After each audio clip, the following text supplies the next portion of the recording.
So if you guys missed my last video talking about Disney, the company has been exposed in a massive scandal like a lot of companies recently regarding the US aid funding and the amount of money that they've taken from the government. Now, you got to imagine that US aid has had their hands in a multitude of established and very much influential companies like Disney, for example, and they have been spreading their money around like crazy over the last 4 to 8 years or whatever. Now, we have an amazing story coming out to us from Disney where they are apparently dumping their DEI initiatives in the SEC filing, and corporate backlash is not only growing, but the company is just completely trying to turn about and go the other way in the public eye, even though they spent the last few years clearly telling us exactly where they supposedly stood as a company.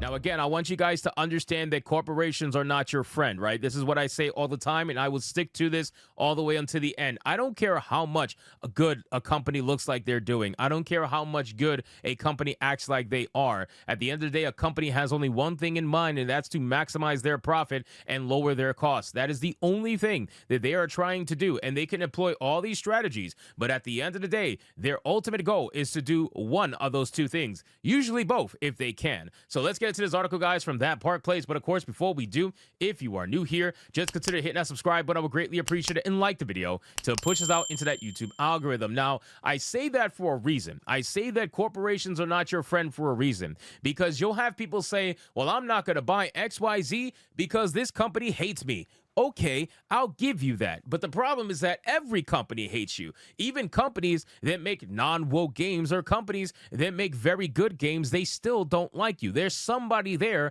guaranteed, I will bet money on it, that does not like you. They may not be saying it. They may not be outspoken like some of these community managers, but everybody in every studio has somebody that hates gamers. It's been very much obvious, right? Not even just gamers. If we're talking about movies and TV shows, there is people in Hollywood that hate the viewers. I'm sure they complain about viewers all the time. So you basing your ideology and how you buy things based off whether or not a company likes you or not, I feel like that's very flawed. Sure, we can make fun of the people who try to attack us, but you basing your opinion on whether or not the actual product is good based off whether or not someone likes you, that's crazy. It could be a good product and they could still hate you. Two things can be true, and you should call both of them out. So then it says Disney has quietly removed two of its major DEI initiatives from its latest SEC filing, signaling a potential retreat from the woke policies that have dominated its corporate strategy in recent years. Keep in mind, this is the same company that has been caught giving bonuses to their executives for DEI hiring, right? So the better and more, more people that they hired that were diverse, the more diversity in the company, the higher the bonus that these executives got. And gee, you wonder why there's so many people of color in the lower echelon of Disney's ranks, right? Not so much the CEO and the executive branch, but the lower echelon, of course, because they get paid for it, so why not?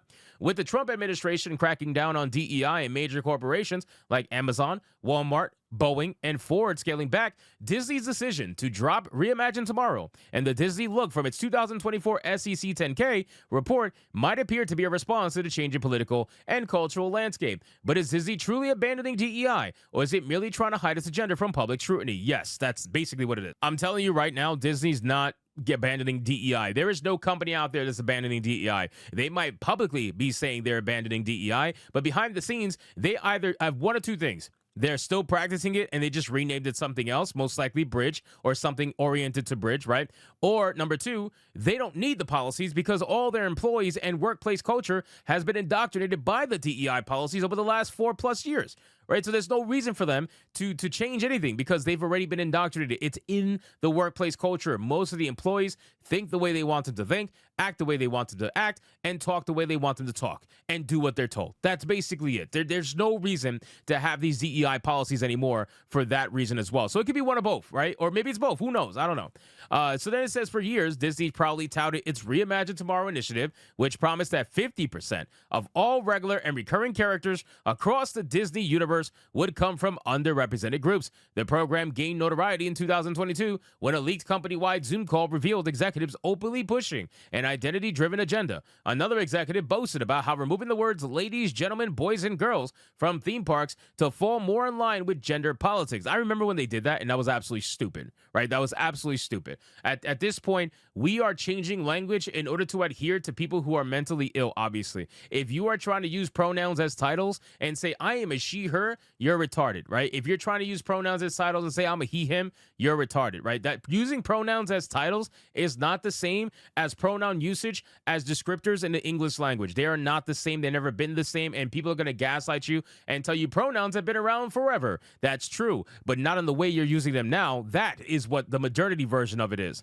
But now in 2024, Reimagine Tomorrow has quietly disappeared from Disney's official DEI section in its SEC filing. The Disney Look, the company's so-called inclusive appearance policy, has also been scrubbed. In the company's 2023 SEC filing, it stated that Disney's employee appearance guidelines were updated to cultivate a more inclusive environment that encourages and celebrates authentic expressions of belonging among employees. The company once enforced strict guidelines around facial hair, tattoos, piercing, and artificial hair coloring. But anyone who has walked through Walt Disney lately can tell you that Disney abandoned its once popular clean-cut look for blue hair and facial piercings long ago. I'm glad I don't go to Disney parks. I mean, I don't necessarily hate the people that do. I understand, man. You know, kids view Disney World as like the ultimate destination. It's like a dream destination, and a lot of parents want to be able to say that they took their kids to Disney World. Obviously, I think it's huge for them, but you also got to realize too, man, when you go to Disney World, there are going to be certain ideologies that you do not agree with, certain ideologies you do not like, and there are certain parts of the park you're going to have to avoid if you don't want to see those ideologies.